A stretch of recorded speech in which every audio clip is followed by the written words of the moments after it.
Hey, welcome back to Midas Letter Live. My guest in this segment is Russell Stanley. He's the equity analyst with Echelon Wealth Partners. Russell, welcome to the show. Thank you for having me.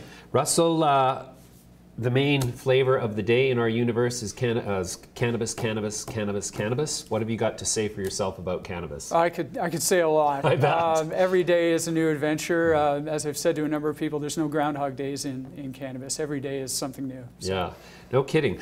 Let's start with the elephant that still persists in the room is the $5 billion, I call it a takeover. People like to correct me, but with 4 seats out of 7 on the board, it's a takeover in my book, especially with the 50% that they're going to end up owning, Constellation, right. I mean in reference to Canopy Growth, if they were to exercise their full warrant.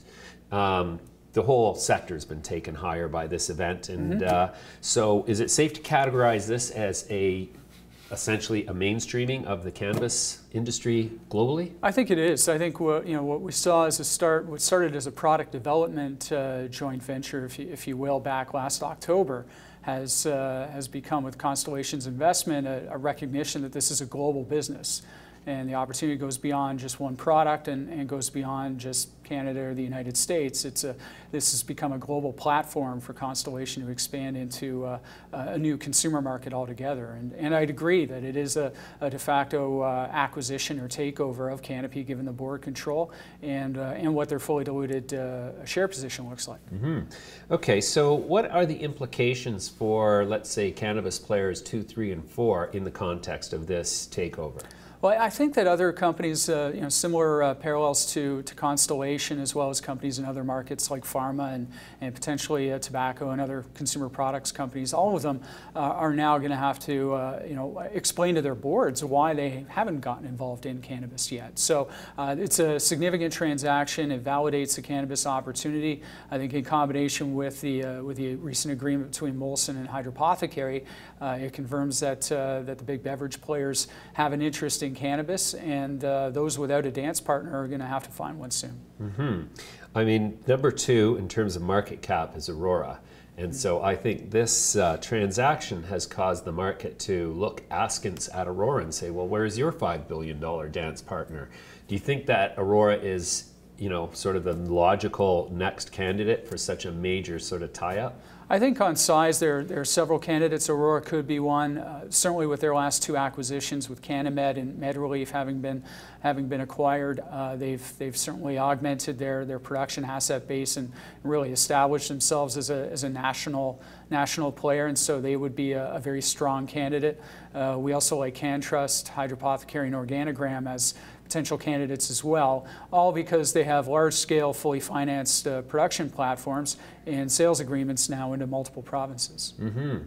Wow, you just named all of my favorite companies there. Well, a good handful of them anyways. So let's talk a bit about some of the American opportunities. I'm curious as to what your perspective is, because I find there's a lot of, differentiating among analysts, among institutional players about, what are the risks, what are the opportunities. So, we've seen that the opportunity to fund U.S. cannabis operations in states where it's legal has remained, for the most part, a Canadian opportunity.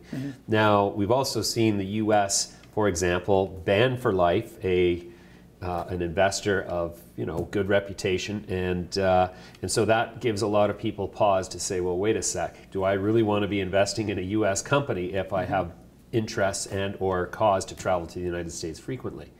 So do you think that the opportunity is still Canadian, or do you think that the U.S. is moving quickly enough towards deprohibition federally that it's becoming more a U.S. opportunity? I'd go with the latter. I think we're seeing a de-risking of the environment there in the U.S. with the introduction of the States Act in particular, and other initiatives underfoot, like the UN going with a review of cannabis and its components, and whether or not they're properly categorized as controlled substances. These are all things that I think point to the U.S. federal state disconnect being cleaned up sooner than perhaps people expect. I think Bruce Linton of Canopy alluded to that potentially coming sooner than people anticipate during the most recent conference call. So I definitely think the U.S. Federal environment as the risk there has come down significantly since the Sessions memo back in January, which I think you'd say has potentially backfired altogether by lighting a fire under the legalization movement and removing what cover there was and forcing people to move faster rather than simply rest on their laurels and believing they were safe when they weren't. So we've seen the risk level come down. We've certainly seen a number of U.S. operating companies come to market, and we think there will be more. And obviously, the U.S. is potentially a much larger market than Canada's already in terms of absolute sales, but with more states legalizing medical and potentially recreational as well, the opportunity is huge.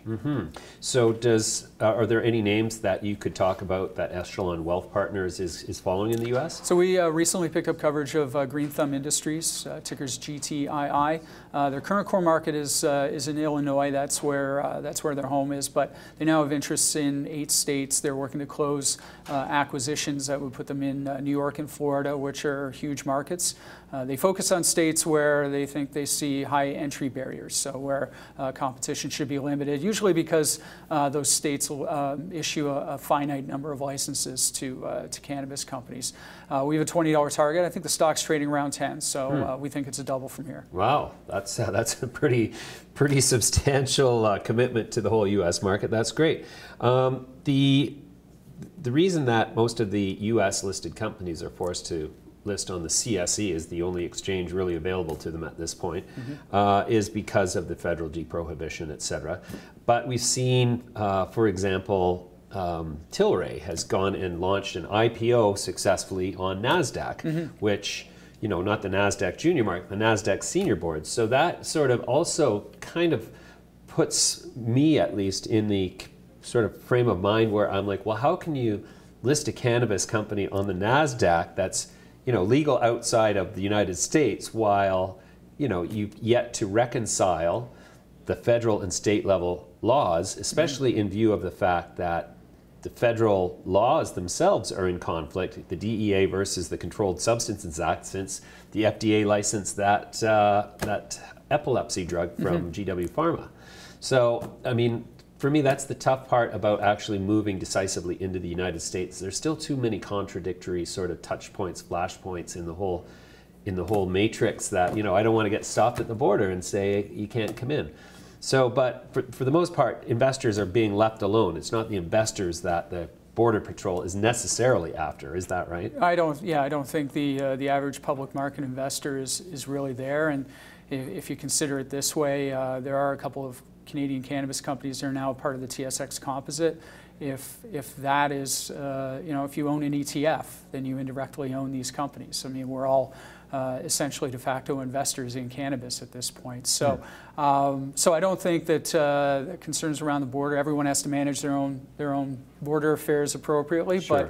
But definitely think the opportunity is huge in the U.S. We obviously see some pretty high valuation multiples in Canada, and for the most part, some of them are warranted because of the growth opportunity here. But the multiples that are available to investors in the U.S., I think, are too low compared to Canadian multiples, too low to be ignored. And people are starting to take a look at U.S. operating names in recognition of that.